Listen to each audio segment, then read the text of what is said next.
नमस्ते सदा वत्सले मातृभूमि। आज प्रधानमंत्री लेह लद्दाख में हैं और उस बॉर्डर पर हैं जहां पर चीन के साथ हमारा कन्फ्लिक्ट चल रहा है। मैंने पीछे अभी परसों या नरसों का अपना लेक्चर था, उसमें मैंने बताया था कि किस प्रकार से हमारी बिसात पर, किस प्रकार से हमारे पिच पर, हमारे ग्राउंड पर चीन खेल रहा है और हम रेफरी का काम कर रहे हैं। चीन को मिलने वाला कुछ नहीं है और इस परिस्थिति में चीन सिर्फ एक लूज़र बनकर उभरेगा। और लूज़र कैसे बनकर उभरेगा, इस पर फिर से एक बार चर्चा करते हैं। अभी मैंने पीछे कहा था कि पहले राम माधव जी की ऑर्गेनाइजेशन ने एक कार्यशाला की, उसके बाद जम्मू कश्मीर अध्ययन केंद्र नाम की एक संस्था है जिसमें जो जम्मू कश्मीर विषय देखती है, उन्होंने कई एक कार्यशालाएं की। COJK मतलब चाइना ऑक्युपाइड जम्मू कश्मीर पर किताबें भारत में पब्लिश होनी शुरू की, उस पर कार्यक्रम शुरू हुए, जिससे चीन का बौखलाना स्वाभाविक था कि अक्साई चीन का क्षेत्र और एटलीस्ट सक्सगाम घाटी जो पाकिस्तान ने कभी चीन को दान में कर दी थी, उन पर भारत की नज़र है। इसलिए वो जल्दी से हड़बड़ाते हुए वो पेट्रोलिंग का जो ट्रांजिशन एरिया है जहाँ पर हम दोनों ही पेट्रोलिंग करते थे, उस एरिया में आकर उन्होंने तंबू गड़ाए। उन तंबुओं को भारत ने एक बार पहले उनको मना किया, उसके बाद उसको उखाड़ने से वो और उकस गए और उनके एक 45-46 सैनिक मारे भी गए और हमारे 20 सैनिकों का बलिदान उसमें हुआ। लेकिन उन्होंने वहाँ परमानेंट स्ट्रक्चर दोबारा बनाने का प्रयास किया। उसके बाद हमने एयरफोर्स वहाँ पर लगा दी, आर्मी की गतिविधि बढ़ा दी और बाद में रक्षा मंत्री के साथ साथ प्रधानमंत्री ने एक सार्वजनिक स्टेटमेंट दिया कि बलिदान किसी भी प्रकार से खाली नहीं जाएगा। चीन का बौखलाना स्वाभाविक था क्योंकि चीन या तो इंटरनल अपने आप को संभाले, एक्सटर्नल संभाले, विश्व में अपनी इमेज संभाले। हमारे यहाँ कहा जाता है कि वध अच्छा बदनाम बुरा, यानी कि बद अगर हो जाए तो ठीक है, लेकिन बदनामी से बुरा कुछ नहीं होता। चीन अब ऐसी परिस्थिति में फंस गया है कि उसके जो 18 कंट्री उसके नेबरिंग हैं, उन सबकी नज़र आज की तारीख में लेह लद्दाख पर है और उसके अलावा विश्व के सभी बड़े कंट्रियों की नज़र लेह लद्दाख पर है और हमारा और उनका तो चल ही रहा है। ये लेह लद्दाख की जो प्रॉब्लम है, इसके 2-3 परिणाम निकलने वाले हैं जो हमने ध्यान में रखने चाहिए। एक तो ये है कि अगर वो उस ट्रांजिशन पोर्शन में जहाँ पर हम दोनों ही पेट्रोलिंग करते थे और जो एरिया कभी भी जहाँ पर सैनिक स्थायी रूप से नहीं बैठ सकते थे, उस एरिया में चीन का स्थायी बैठने का मतलब होता है कि हमको पूरे चांस मिल जाने कि हम चीन के सारे प्रोडक्ट्स, चीन के द्वारा किए जा रहे, चीन से किए जा रहे वाले इंपोर्ट भारत में, ये सारे बंद कर दें। हम सब जानते हैं कि व्यापार घाटा कितनी बड़ी प्रॉब्लम है चीन के साथ और हमारी लोकल इंडस्ट्री को चीन ने वैसे ही बर्बाद करके रखा है क्योंकि जब प्रोडक्ट सस्ता मिलता है तो लोकल इंडस्ट्री अपने आप बर्बाद होती है और लोकल इंडस्ट्री सिर्फ असेंबलिंग पर डिपेंड करने लगती है कि वो असेंबलिंग पर अपना ध्यान देने लगती है, ना कि मैन्युफैक्चरिंग पर। तो हमारी मैन्युफैक्चरिंग सेक्टर को बिल्कुल नस्ते-नाबूद किया भारत ने। Make in India, made in India और साथ में जो दूसरे हमारे कार्य थे जिसमें हमने स्टैंड अप इंडिया शुरू किया, ये सारी चीज़ों पे जब काम हो रहा था तो एक चीज़ बिल्कुल क्लियर समझ में आई कि चीन को रोके बगैर भारत में हम ना मेक इन इंडिया बहुत सफल कर सकते हैं, ना मेड इन इंडिया बहुत सफल कर सकते हैं, ना स्टैंड अप इंडिया सफल कर सकते हैं, ना स्किल इंडिया सफल कर सकते हैं। क्यों? क्योंकि हमारा व्यापारी मैन्युफैक्चरिंग में आना ही नहीं चाहता। उसको प्रोडक्ट सस्ता मिलता है, वहाँ से मंगाता है, यहाँ असेंबलिंग करता है और असेंबलिंग करने के बाद यहाँ वो मार्केट में बेच देता है अपना टैग लगाकर, और नहीं तो सीधा सीधा इंपोर्ट कर लेता है, नहीं तो चीनी कंपनियों ने आकर यहाँ पर असेंबलिंग करनी शुरू कर दी। कुल मिलाकर हमने जो SEZ वाजपेयी सरकार के समय पर बनाए थे स्पेशल इकोनॉमिक जोन भारतवर्ष में, वो सब खाली पड़े हैं। एक्सपोर्ट पर को बढ़ाने के लिए हमने सब कुछ किया। जब हम एक्सपोर्ट तो तब बढ़ाएंगे जब हमारे इंपोर्ट जो इंपोर्ट रुके, हमारे यहाँ मैन्युफैक्चरिंग शुरू हो, तो हमारे मैन्युफैक्चरिंग तब तक शुरू नहीं हो सकती जब तक चीन को रोका ना जाए। कोविड के समय पर पूरा विश्व चीन को रोकने का प्रयास कर रहा था, बहुत प्रयास किया, लेकिन भारत का जो प्रयास है, भारत ने जो इस प्रकार की गतिविधि शुरू की, उसका परिणाम निकला कि चीन के साथ हमारे सीधे सीधे दो हाथ होने की सिचुएशन आई और हमें 20 सैनिकों का बलिदान हो गया। कांग्रेस ने जितने मंसूबे बना रखे थे CPC के साथ, कम्युनिस्ट पार्टी ऑफ चाइना, और कांग्रेस ने पैक्ट करके ऐसा रखा हुआ था, और राजीव गांधी फाउंडेशन में जिसमें डायरेक्टर्स ये सारा परिवार है, उसमें जो चीन ने इन्वेस्टमेंट किया था और इनको पैसे दिए हुए थे, और ये पैसे देकर वो लैंड को लगातार परचेज टाइप का कर रहे थे, इनडायरेक्ट परचेज कर रहे थे कि वो आगे बढ़ते थे और हम पीछे बढ़ जाते थे। भारत सरकार ने बिल्कुल साफ मैसेज दिया कि ऐसा नहीं होगा।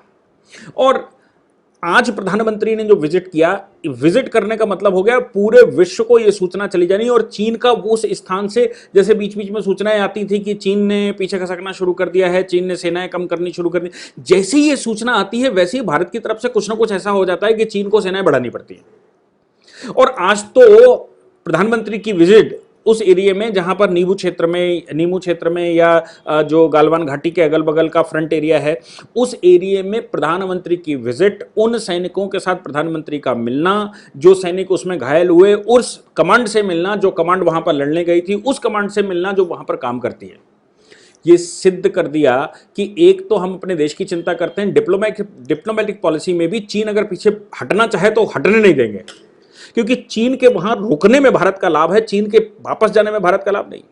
चीन के वहां रुकने से भारत का लाभ का मतलब यह है कि चीन अगर वहां पर रहता है तो भारत चीन के सारे प्रोडक्ट्स को धीरे धीरे करके बैन कर देगा, सारा इंपोर्ट खत्म कर देगा, भारत में चीन का जो इन्वेस्टमेंट है वो सब खत्म कर देगा, भारत में चीन की जो सॉफ्टवेयर कंपनियां भारत में इंटरवीन करती हैं, भारत का डेटा लेकर जाती हैं, भारत की स्ट्रैटेजी को समझने की कोशिश करती हैं, वो सब बंद कर देगा। और एटलीस्ट शुरुआत विश्व के सभी कंट्रियों को जो हमारे पीछे पड़े हुए हैं या जिनसे हमको खतरा है उन सबका बंद करना है, लेकिन चीन का जो बंद करना है वो अभी सामने सामने दिखाई दे रहा है और सबसे पहला काम अपने को चीन को बंद करना था। पाकिस्तान से पाक ऑक्युपाइड जम्मू कश्मीर भी अगर वापस लेना था तो चीन को रोकना अति आवश्यक है। अब चीन को रोकना आवश्यक के लिए सबसे पहला काम है चीन की कमर तोड़ना। चीन की कमर सेना से कम जबकि उनकी इकोनॉमी से ज्यादा टूटती है, उन्होंने पूरे विश्व में इन्वेस्टमेंट करके रखा है और आज अगर उनको उनका युद्ध हो जाता है भारत के साथ या विश्व की दूसरी शक्तियां उनके पीछे पड़ जाती तो उनका इन्वेस्टमेंट जो वर्ल्ड भर में पड़ा हुआ है वो सब बेकार हो जाएगा। यानी कि चीन बिल्कुल पैदल हो जाएगा, अपने देश में जो उसके पास रह गया वो रह जाएगा, बाकी उसने जो इन्वेस्टमेंट सरकारी पैसे का पूरे वर्ल्ड में कर रखा है वो सारा इन्वेस्टमेंट खत्म होने वाला है। और वो जो उसकी स्ट्रैटेजी है एक बेल्ट बनाने की और यहां से लेकर यूरोप तक जाने की, वो सब ध्वस्त हो जाएगा। अगर ऐसा हम कर पाते हैं और ऐसा हो जाता है तो आप समझ सकते हैं कि चीन को भारत रिप्लेस कर सकता है इकोनॉमी में। हमारे पास बड़ा मार्केट है, हमारे पास मैन्युफैक्चरिंग सेक्टर एस्टेब्लिश हो रहा है, हमारे यहाँ इलेक्ट्रॉनिक मैन्युफैक्चरिंग इस्टेब्लिश हो रही है, हमारे यहाँ सॉफ्टवेयर कंपनियां लगातार बढ़ रही हैं, हमारे यहाँ एमएसएमई सेक्टर बढ़ रहा है, हमारे यहाँ छोटे बड़े मजले सभी प्रकार के इकोनॉमिक रिफॉर्म हो रहे हैं, फाइनेंशियल रिफॉर्म्स हो रहे हैं। और जो इन्वेस्टमेंट चीन ने हमारे यहाँ करके रखा था कम्युनिस्टों के फॉर्म में या कांग्रेस के फॉर्म में या ये परिवार को नकली गांधियों को खरीद कर, वो सारा इन्वेस्टमेंट उसका ध्वस्त होने वाला है क्योंकि यहाँ से उसको अब कोई रिस्पॉन्स मिलने वाला नहीं है। अब प्रधानमंत्री जब वहां चले गए तो क्या चीन, आप समझते हैं कि चीन वापस जा सकता है? अब चीन अगर वापस जाता है, प्रधानमंत्री की शक्ल देखने के बाद अगर वापस जाता है तो आप समझ सकते हैं कि पूरे विश्व में चीन की कितनी थूथू होएगी ये सोचा नहीं जा सकता। और फिर जो छोटे छोटे कंट्री उसके अगल बगल के हैं वो भी चीन को आंख दिखाना शुरू कर देंगे जिसको चीन झेल नहीं पाएगा। और पूरे विश्व के जो बड़े कंट्री हैं वो तो भारत के साथ पहले से खड़े थे और वो लगातार मौका ढूंढ रहे थे कि चीन को कैसे रोका जाए। इसलिए ये जो प्रधानमंत्री की आज की विजिट है ये लैंडमार्क सिद्ध होने वाली है। दूसरी बात, प्रधानमंत्री की आज की विजिट को ध्यान में रखते हुए हमारे कांग्रेस के मित्र मनीष तिवारी ने एक इंदिरा गांधी की फोटो शेयर की 1971 के बारे में, लेह में वो खड़ी हुई है। अरे बेवकूफों, क्यों अपनी ही टांग काटने पे तुले हुए हो? न बोलते तो ज्यादा अच्छा होता। सोचने की बात है, युद्ध चल रहा है पाकिस्तान से और इंदिरा जी चीन बॉर्डर पर भाषण देने गई हैं। आप सोच सकते हैं कि किस प्रकार का कैरेक्टर रहा होगा कि युद्ध चल रहा है पाकिस्तान से और इंदिरा गांधी युद्ध टाइम पर लेह लद्दाख में लेह के बॉर्डर पर भाषण दे रही। आपको अगर यही करना था तो युद्ध काल में आप पाकिस्तान बॉर्डर पर जाना था, युद्ध काल में बांग्लादेश बॉर्डर पर जाना था, लेकिन आप कहां गई? आप गई लेह के बॉर्डर पर जहां पर शांति थी। तो ये शो करता है कि आप केवल दिखावा कर रही थी, हकीकत में आप काम नहीं कर रही थी। दूसरी बात, राजीव गांधी की सरकार चल गई, कितने लोग गए भाई? राजीव गांधी की फोटो क्यों नहीं शेयर की? उसके बाद उससे पहले नरसिंह राव की सरकार चल गई, मनमोहन सिंह जिसमें वित्त मंत्री हुआ करते थे, कितनी फोटो खींची आपने?